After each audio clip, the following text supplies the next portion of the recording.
Oke, assalamualaikum warahmatullahi wabarakatuh. Jumpa lagi dengan saya Joko Warino di channel kebanggaan kita, Joko Warino.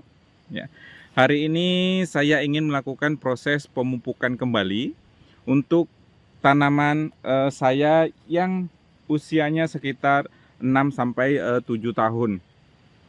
Nah, pupuk yang saya gunakan yaitu NPK ya. Ini saya ambil dulu. Nih bentuknya. Ini NPK Mutiara.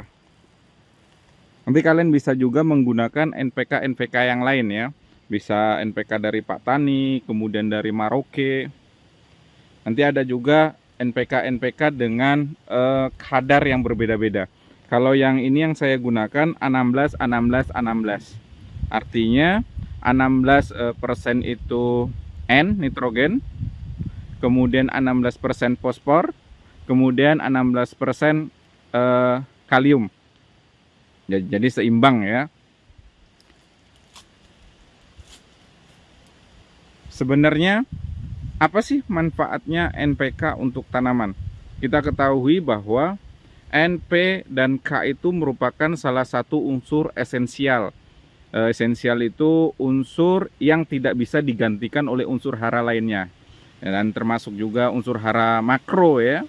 Unsur hara yang dibutuhkan dalam jumlah yang relatif banyak, apalagi untuk tanaman kelapa sawit ya, yang dibutuhkan untuk pembentukan buah, pembesaran buah, pematangan buah, pembesaran bonggol, yang macam-macam lah. Tapi secara umum fungsi NPK ya, NP dan K tadi untuk tanaman kelapa sawit itu fungsinya sangat krusial. Bisa yang pertama, kalau untuk tanaman-tanaman yang ini ya, yang sudah menghasilkan pembentukan bunga, kemudian pembesaran buah, kemudian pemasakan buah, nanti kaitannya dengan hormon etilen ya, pembentukan hormon etilen. Kalau dijelaskan panjang lah itu.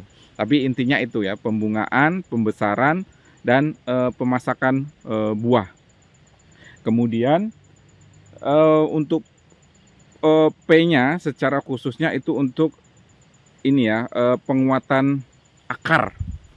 Jadi kan kalau tanah-tanah gambut ya, biasanya tanaman kelapa sawit akarnya itu cenderung mudah busuk ya, di pucuk-pucuknya akar itu ya. Akar kan terbagi menjadi 3 ya. Akar sekunder, primer, sekunder, tersier. Nah, yang menyerap unsur hara ini yang tersier ini ya.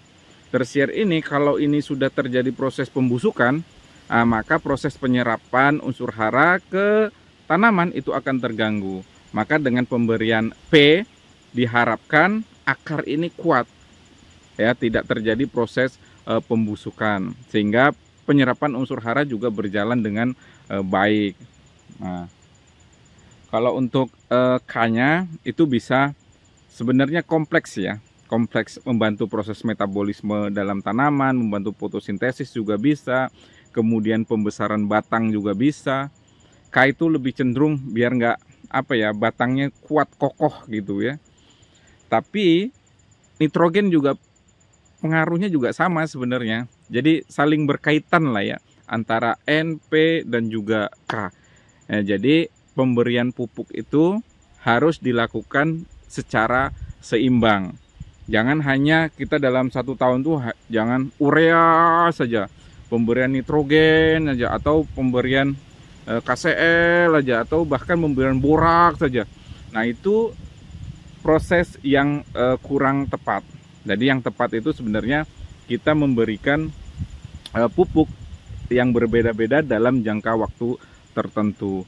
Misalkan dalam 1 tahun ya, dalam 1 tahun tanaman kelapa sawit itu kan membutuhkan unsur yang banyak. Tapi kan kita tidak bisa memberikan ke semua unsur itu. Misalkan kan tanaman kelapa sawit membutuhkan misalkan 16 unsur. Unsur hara esensial itu ada 16, baik makro ataupun mikro. Nah, secara teknisnya di lapangan kita nggak bisa memberikan ke semua unsur tersebut. Kita hanya bisa memberikan unsur-unsur yang tersedia di pasaran yang dijual ya. Misalkan NPK tadi ya, CA itu ada juga ya, CL itu ada juga, B ya, boron ya, boron, kemudian apalagi ya, CU, terus apalagi yang dijual itu apalagi ya, FE ada juga. Tapi kan nggak bisa kita berikan semua itu. Mungkin hanya kita bisa memberikan NPK, Mg, Ca, Cl, ya, boron, B. Hanya itu aja kan yang bisa kita berikan. Nah, kalau kita yakin hanya bisa memberikan itu aja, ya sudah, itu aja yang kita berikan. Jangan hanya satu unsur tadi. Ya, dalam jangka waktu 1 tahun ya, jangan sekaligus. Misalkan bulan pertama kita berikan urea N ya, kemudian 3 bulan atau 4 bulan lagi kita berikan P, misalkan NPK atau KCl ya. Ya, seperti itu. Tapi kita tetapkan dulu kita mau berapa bulan sekali ya. Bisa 3 bulan, 4 bulan, 5 bulan, 6 bulan, tergantung keuangan kita. Itu semuanya tergantung kita ya, tergantung PT. Ya, seperti itulah. Memang berkebun itu membutuhkan modal ya. Tapi ini saya memberikan NPK Mutiara. Kemarin sebelumnya saya sudah memberikan borak. Mungkin ada juga di video saya itu ya. Silahkan ditonton deh. Oke, ikutin ya saya melakukan pemupukan. Nih saya lupa bawa tempat untuk ini ya, jadi pakai tangan saja.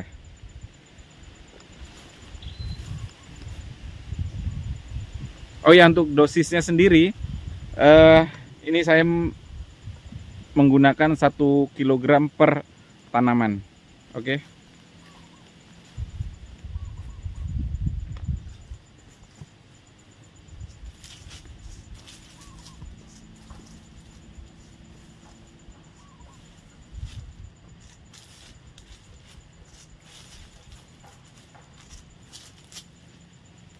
Jadi dikira-kira saja ya, karena saya nggak bawa ini tempat untuk menyebarkannya, jadi pakai tangan aja. Jadi dikira-kira kurang lebih 1 kiloan lah.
Oke, kita sudah selesai melakukan proses pemupukan NPK Mutiara di kebun.